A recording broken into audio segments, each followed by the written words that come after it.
Well, actually, here, I'll ask you about this. Things have been going just swimmingly. You know, the synchronicities that I had several years ago where I felt like I was just on slaloming down the hill. It's like, oh, good thing coming to me. Oh, another good thing coming to me.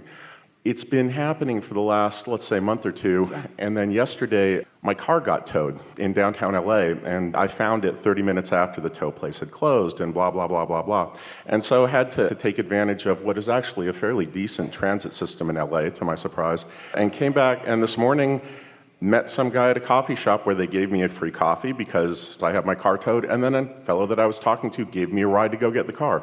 So it's this strange mix of what did I do to cause the car being towed, and then what did I do on the positive side to have people be very kind to me this morning? You're like everyone. You have a mix of vibration, but you're mostly in the receptive mode of wonderful things coming. But you've been questioning yourself. We'll tell you another story about Esther. You're going to like this. So a few months ago, Esther twisted her knee, taking a very large suitcase off the conveyor belt, a suitcase that she had loaded piece by piece by piece. It was so big she had to fly another airline to not be charged extra for the bag. That's how big the bag was. So she's been sort of gimpy, limping around, and now her knee is feeling wonderful again, and she hasn't been doing much flying or much dragging of bags around for the last month or so. So she had the thought, as she was walking through the airport, a thought that at face value sounds like a positive thought. Ooh, I'm so glad that my knee is feeling so good. Well, every subject is really two subjects. There's something on each end of the stick, yes? What is wanted on one end and what's not wanted on the other end. And so she's emphasizing, sort of trying a little too hard, talking about how glad she is that her knee feels good. And then, without even realizing it, we're reminding her, and she knows it as we are reminding her, she had in the background a thought going on, not going to do that with those big old bags again. Thinking about the big old bags, lugging the big old bags, dragging the big old bags. Now she's going to be out here for a while, so she brought 2 big old bags and another bag. So she has 3 bags, which is just 1 bag more than is easy for her. But she always believes, if I can't haul it myself, don't bring it, because she doesn't always want somebody else needing to come along with her to help her, and they've got their own bags to drag around anyway. So can you feel the not all positive things that she's got going on in her mind, a sort of reactivating of stuff that she could have left alone? She didn't need to justify that she feels glad that her knee is better. She could have left it alone, but she didn't. And so when her new to me suitcase came off the conveyor belt, she lifted it off with ease, or her friend lifted it off with ease, and she's hooking everything up, and she hooked her smaller bag on it. She thinks it's so great the way it piggybacks, and she can push one in front and pull the other behind. And this was so incredibly heavy, she couldn't believe it. And her friend said, let me help you with that. She said, no, I got it. I've got it. So she's dragging it through the airport a little bit, and then she thought, what is wrong with this suitcase? And she looked, and one of the wheels had been broken off in flight. It's a new bag. To me, really good suitcase, and it's a virtual sled that she's dragging through the airport. And she's asking the question that you're asking. What thoughts was I thinking? Well, she knows what thoughts she was thinking. She was remembering that she doesn't want her knee to hurt. She was blaming the suitcase for hurting her knee. And now she's back. Here I am to save the day. I'm healthy and I can do this all by myself. Those vibrations, every thought that you think contributes to what's going on in your experience. But when you know it, you see, here's the thing. Oh, if you hear this, you don't ever need to know anything else ever. Oh, we're so excited to tell you this. But before we do, we're going to tell you something else. So don't forget that we're going to tell you this, because this is the most important thing that you're ever going to hear from us. We'll just remind you in case we forget. It's about how good thoughts and bad thoughts manifest. So remember that, because we want to come back to that, because it's the most important thing that you're ever going to hear. So Esther was watching her grandson working on some long division.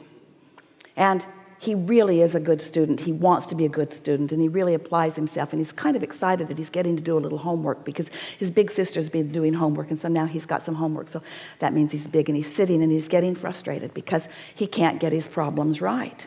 And so his mother came to Esther. She was spending the night there, and said, can you show me how to do this long division thing? Because I want to show Luke and I want to make sure that I remember how to do it. And Esther said, I think I can remember how to do it. And so she did it. And then they checked it on the calculator. Yeah, that must be how to do it because we got the right answer.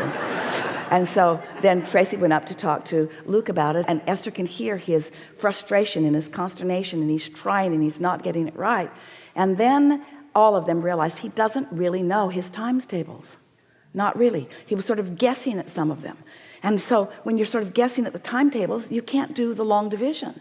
And until he gets that, the rest of it is not going to be easy. And Esther laid there in bed that night and she thought, oh man, this is just like understanding law of attraction. This is just like understanding these few basic things. This is just like understanding that law of attraction is responding to us and that our emotions are telling us how we feel. This is just like understanding once a thought occurs, once a thought is recognizable and received, a good feeling thought is going to manifest into a good feeling manifestation. It's the law. And a bad feeling thought is going to manifest into a bad feeling experience. It's the law. But they seem to be happening quicker and quicker with less distance between the thought and the reality. Yes, because you understand that you create your own reality. And because there's momentum in every thought that you think. And because the universal forces, things are manifesting more quickly now than they ever had before. There's more current from your inner being about what's going on in your vortex, and there's more current in the mass consciousness about things that are unwanted. So the rich are getting richer faster, and the poor are getting poorer faster, and the sick are sicker faster, and the well are weller faster. In other words, the crevasse between wanted and unwanted is starkly realized, you see. And then your government says, oh, well, we'll just smooth it all out again. You can start all over again. But you won't, because you've got a vibrational position that is steady and will yield to you once you just clean your thoughts up just a little bit. And anyway, what's so wrong? We've been saying to you for years that there are two ways to know what you're doing vibrationally. One is how it feels, and one is how it manifests. And the feeling is pre-manifestation, and the manifestation is post-manifestation. But what difference does it make? If you are becoming a master, step 4, we didn't tell you what step 5 is. Step 5 is not being mad at yourself for having a step 1 moment. Step 5 is realizing that contrast is going to always be part of the process. That it's how you clarify, and that it doesn't mean that you're not good at what you do, and it doesn't mean that you're not worthy. It means that you're clarifying. It means that you're putting more ingredients in. It means that you're making a more robust vortex. It means that you're going to have more desires that are coming out of it later. It means that you have longevity here in this physical experience. When you become complacent, we've never said this before, but this is the perfect time to say it. When you become complacent, when you're not feeling any emotion anymore, when you're not contributing any more to your vortex, when you stop putting the ingredients in time, you stop being in this physical time-space reality. It's all part of your continuation of creating here. So the challenge is essentially just learning how to monitor and master our thoughts and our emotions. Yes, but what's an easier way of saying it? To care how I feel and do something about it when I don't feel so good. And catch it at the earlier subtle stages. Don't wait until you are livid about something or disappointed beyond measure about something. Catch it in the earlier stages when it's easier to just step back into the receiving mode. So, you really got an earful, didn't you? And you were up to speed with most of it, every one of you. Recognizing the receiving mode, that's the times tables part of the mathematical equation that you're wanting to apply here in this deliberate creative process. If you get it, that negative emotion means that you are vibrationally opposed to your own desire, and positive emotion means you are in alignment with it, therefore you are in the receptive mode, therefore you are in the replenishing mode. Now you can go on to solve any mathematical equation that you will ever want to live in this time-space reality. If you get that, you've got it all. That's all you need to know. Perfect.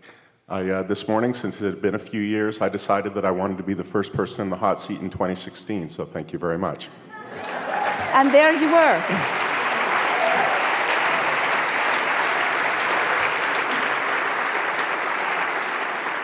And such a good conversation it was, so good that, do you know, we would never need to have another conversation in 2016 or 17 or 18 or 19. You never need to hear anything beyond what you just heard to live happily ever after about anything that matters to you. It's been really a lot of fun with more juice. Joy, joy, joy. Joy is the key. Joy is the key. Joy is the key.